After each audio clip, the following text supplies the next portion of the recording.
and Zhuhai.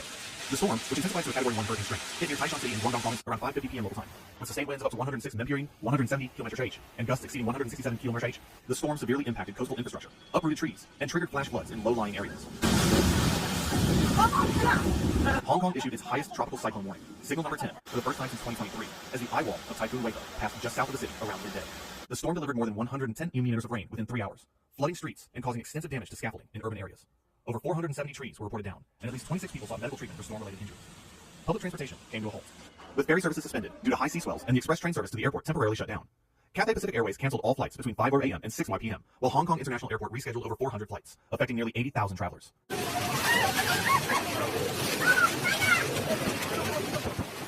In Macau, authorities downgraded the typhoon signal from 10 to 8 later in the evening, but continued to warn of flooding in the city's inner harbor.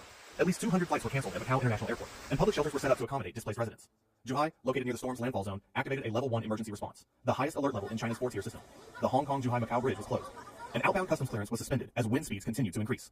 Schools, businesses, and public transport services across the region were shut down. Guangdong Province. More than 440,000 residents were evacuated from coastal and inland areas in Guangdong Province. Emergency shelters were opened in Shenzhen, and teams were deployed to monitor construction sites, hazardous slopes, and aging buildings. With the storm's heavy rainfall and strong winds, agriculture was significantly affected, and flooded farmland led to the destruction of crops.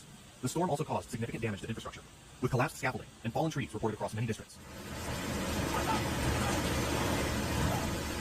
Typhoon Weipha's trajectory took it westward across the South China Sea, with meteorologists predicting a second landfall in Vietnam later in the week.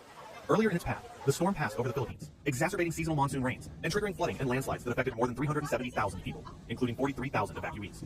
In Guangxi, ferry services to Waiao Island were suspended, and authorities upgraded the emergency response to Level 3, anticipating more heavy rainfall and landslides.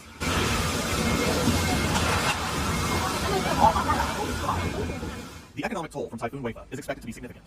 Initial damage estimates indicate hundreds of millions of yuan in destruction to infrastructure, commerce, and agriculture. Coastal areas in Guangdong, particularly in Zhuhai and Yongzhong, experienced severe erosion, with seawalls damaged by waves reaching up to 8.8 meters. Wildlife habitats, including mangrove forests and coral beds, suffered from saltwater intrusion and debris accumulation. The environmental impact continues to be assessed, with authorities focusing on the recovery of ecosystems damaged by the storm.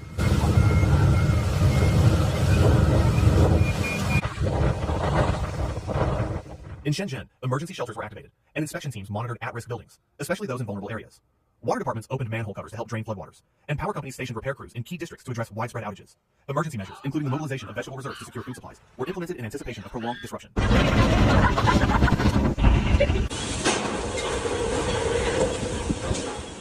As Typhoon Weipha moves westward, authorities in Vietnam have ramped up preparations for a second landfall.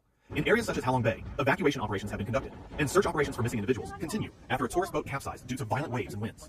Thousands of residents in coastal areas have been moved to shelters, with emergency teams distributing essential supplies.